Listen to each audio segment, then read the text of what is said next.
दोस्तों, हमारे देश में साल दर साल ब्रेड खाने वाले लोगों की संख्या बढ़ती जा रही है क्योंकि लोग अब या तो फैमिली से दूर रहते हैं या फिर फैमिलीज में अब हस्बैंड और वाइफ दोनों वर्किंग प्रोफेशनल्स होते हैं, जिस वजह से ब्रेड नाश्ते के रूप में अब ज्यादा खाई जा रही है और यही हम अपने बच्चों को भी दे रहे हैं। पर क्या ये सेफ है? वैसे तो पैकेट में मिलने वाली कोई भी चीज सेफ हो ही नहीं सकती, लेकिन ब्रेड कितनी खतरनाक है? व्हाइट ब्रेड या ब्राउन ब्रेड कौन सी बेहतर है और क्या क्या केमिकल्स इनमें डाले जाते हैं, आज जानेंगे हम इस वीडियो में, तो अंत तक बने रहिएगा हमारे साथ। लेकिन वीडियो शुरू होने से पहले अगर आप इस चैनल पर नए हैं या आपने अभी तक इस चैनल को सब्सक्राइब नहीं किया है तो चैनल को सब्सक्राइब करना और बेल आइकन दबाना ना भूलें। दोस्तों, ब्रेड वैसे तो 5000 सालों से बनाई जाती रही है, लेकिन इंडस्ट्रियल रेवोल्यूशन के बाद असल में जो ब्रेड आज हम देखते हैं उसने शेप लेनी शुरू की। ब्रेड बनाने के लिए दो चीजें चाहिए होती हैं, एक तो व्हीट और दूसरा यीस्ट, जो कि इस ब्रेड को फुला दे। इसमें बाद में सॉल्ट भी ऐड किया जाने लगा जिससे कि इसकी लाइफ थोड़ी और बढ़ सके। ब्रेड बनाने का तरीका पहले किसी को मालूम नहीं था, ये एक एक्सीडेंट से डिस्कवर किया गया जब एक आदमी ने अपने आटे को बाहर खुले में छोड़ दिया। इतनी देर में हवा में मौजूद वाइल्ड ईस्ट इस पर आके चिपक गई और उसने जब इसे अपने ओवन में डाला तो ब्रेड ज्यादा फूली हुई और सॉफ्ट निकली। इसके बाद काफी टाइम तक ब्रेड को ऐसे ही बनाया जाने लगा, लेकिन इस मेथड में एक प्रॉब्लम थी कि हर बार आप इसे बाहर छोड़ दो तो कोई गारंटी नहीं थी कि ईस्ट वहां आ ही जाएगी, इसलिए एक चांस की बात थी। इसके बाद लोगों ने नोटिस किया कि जिस आटे पर ईस्ट है उसे अगर नए आटे के साथ मिला दिया जाए तो फिर उस आटे से भी ब्रेड बनाई जा सकती है और फिर काफी समय तक इसी तरह से ब्रेड बनाई जाने लगी। इंडस्ट्रियल रेवोल्यूशन के बाद लोगों को समझ आया कि ईस्ट डालकर ब्रेड बनाई जा सकती है और फिर कुछ कंपनीज ने ईस्ट को बनाकर बेचना शुरू किया, लेकिन ईस्ट बनाने में काफी ज्यादा टाइम लगता था, इसलिए ईस्ट की जगह पर बेकिंग सोडा और एसिड ने ले ली। फिर बेकिंग सोडा और एसिड को भी किसी ने कंबाइन कर दिया और बेकिंग पाउडर बना दिया। अब ये बेकिंग पाउडर को ब्रेड बनाने के लिए इस्तेमाल किया जाने लगा, जो आज तक किया जा रहा है। लेकिन अब हम चलते हैं साल 1873 में, जब एडविन लेक्रॉक्स नाम के एक आदमी ने स्विस स्टील रोलर को इम्प्रूव कर दिया था।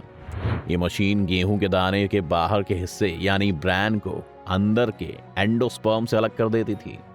ब्रैन के अंदर ही व्हीट का सारा न्यूट्रिशन होता है, लेकिन ये ब्राउन भी होता है। जो हम इसे निकाल देते हैं तो फिर उससे हमें जो आटा मिलता है उसे हम रिफाइंड फ्लोर या मैदा कहते हैं।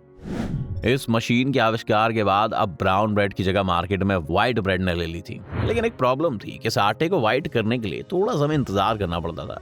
इसलिए जब इंडस्ट्रियल लेवल पर इसकी प्रोडक्शन होने लगी तो इसमें चॉक, एलम और बोरेक्स जैसे एलिमेंट्स ऐड किए जाने लगे और फिर 1898 में ब्लीचिंग एजेंट्स आए। ये वो केमिकल थे जो जल्दी से आटे को व्हाइट कर देते थे और इससे कंपनीज अपनी एड्स में भी दिखा पाती थी कि उनका आटा सबसे व्हाइट है, यानी सबसे अच्छी क्वालिटी का है।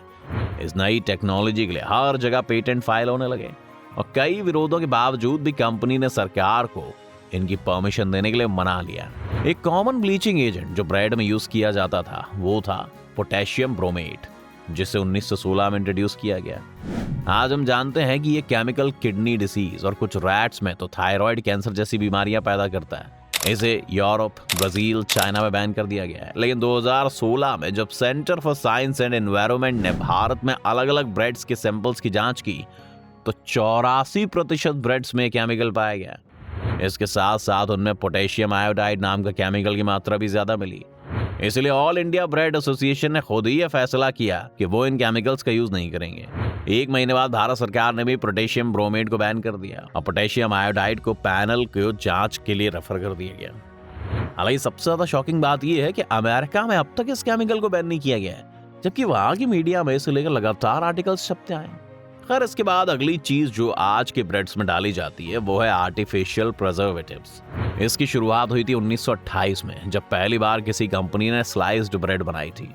इससे पहले सारी ब्रेड खुद घर पर लाकर पीसेस में काटनी पड़ती थी, लेकिन स्लाइस्ड ब्रेड ने आकर गेम ही चेंज कर दी और काफी पॉपुलर हो गई।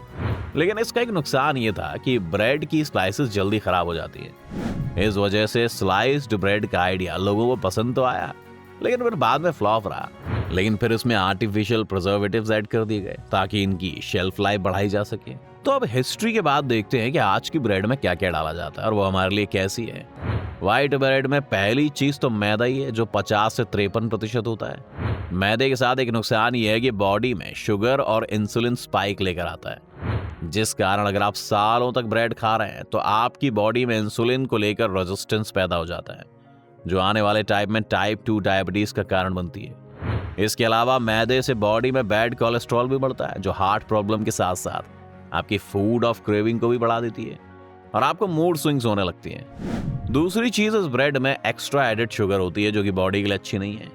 लेकिन अब चलते हैं अगले मिस्टीरियस इंग्रेडिएंट्स की तरफ, जो है इमल्सिफायर E481, जिसमें सोडियम होता है काफी ज्यादा मात्रा में। ये सोडियम ज्यादा हो जाए तो आपको हाई ब्लड प्रेशर की प्रॉब्लम भी होने लगती है। अगर आप दिन में ब्रेड की 4 से 5 स्लाइसेस बटर के साथ खा रहे हैं तो ये आपकी डेली रिक्वायरमेंट के आधे सोडियम के बराबर है, जो कि सेफ है। लेकिन इससे ज्यादा होने पर आपको प्रॉब्लम हो सकती है, क्योंकि नमक में भी सोडियम होता है और आप दिन भर बाकी चीजें तो खाएंगे ही। इसके बाद अगला इंग्रेडिएंट इसमें होता है क्लास 2 प्रिजर्वेटिव E282, जिसे कैल्शियम प्रोपाइनेट भी कहा जाता है।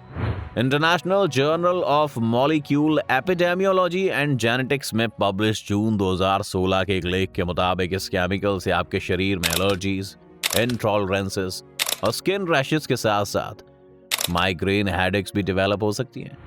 इससे पहले अगस्त 2002 में journal of paediatrics and child health की एक स्टडी ने भी केमिकल्स को बच्चों के लिए सही नहीं बताया था, क्योंकि उनके मुताबिक इससे बच्चे जल्दी इरिटेट हो जाते हैं और बेचैन रहने लगते हैं। अब बात करते हैं ब्राउन ब्रेड की, क्योंकि ये माना जाता है कि ब्राउन ब्रेड व्हाइट ब्रेड के मुकाबले काफी ज्यादा सेफ है। लेकिन अगर आप ब्राउन ब्रेड में भी देखेंगे तो काफी झोल है। सबसे पहला झोल तो यही है कि ब्राउन ब्रेड बनाने में कंपनीज आटे के साथ साथ मैदे का भी इस्तेमाल करती हैं, जिससे कि ब्राउन ब्रेड का कोई मतलब ही नहीं रह जाता है। लेकिन सभी कंपनीज ऐसा नहीं करती हैं, तो आप इंग्रेडिएंट्स पढ़कर पता कर सकते हो कि किस में मैदा मिक्स्ड है। इसके बाद ब्राउन ब्रेड में आर्टिफिशियल प्रिजर्वेटिव तो सेम ही रहते हैं, जो कि व्हाइट ब्रेड में डाले जाते हैं। लेकिन यहाँ एक प्रॉब्लम और है, कई सारी कंपनीज ब्राउन ब्रेड को और ज्यादा ब्राउन बनाने के लिए उसमें आर्टिफिशियल कलर्स भी ऐड कर देती हैं, जो कि कैरेमल से एक्सट्रैक्ट किए जाते हैं। कैरेमल को कई सारे कोल्ड ड्रिंक्स में भी यूज किया जाता है, उनका कलर अलग बनाने के लिए। इसके अलावा अमेरिका की फूड एंड ड्रग एसोसिएशन में एक पिटीशन भी फाइल की गई है कैरेमल के 2 टाइप्स के बैन करने के लिए।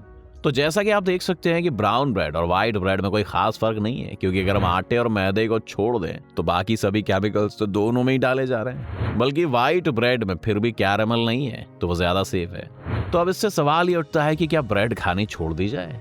वैसे तो ये आपका खुद का डिसीजन होना चाहिए कि क्या खाना है, और लोग ब्रेड खाते भी हैं और हेल्दी भी रहते हैं।